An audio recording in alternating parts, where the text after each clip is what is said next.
มื้อนี้ลุงเบิ่มเก็บงานนะพี่น้องเหลือบ่หลายก็แล้วล่ะ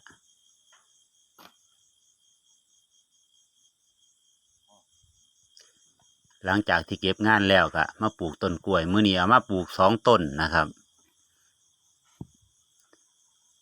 นี่ต้นที่2ครับพี่น้อง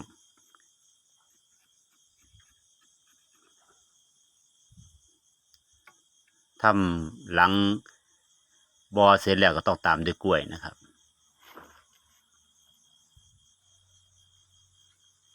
อันนี้มาเบิ่งอีกมุมหนึ่งนะพี่น้องอยู่ข้างล่างความกว้างของก้นบ่อ4 เมตรนะครับนี่อีกมุมหนึ่งพี่น้องนี่ต้นกล้วยที่ลุงเบิ่มเพิ่งปลูกเห็นแป๊บบ่ครับความกว้างของก้นบ่อ4 เมตรความยาว12 เมตรนะครับ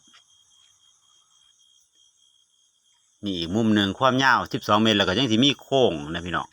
ความยาวโค้งด้านขวาไปอีก12 เมตรนะอันนี้เป็นโครงการต่อไปนะพี่น้องฝากติดตามโครงการนี้ของลุงเบิ่มว่าสิออกมาสวยงามส่ำใดสำหรับคลิปนี้สวัสดีครับ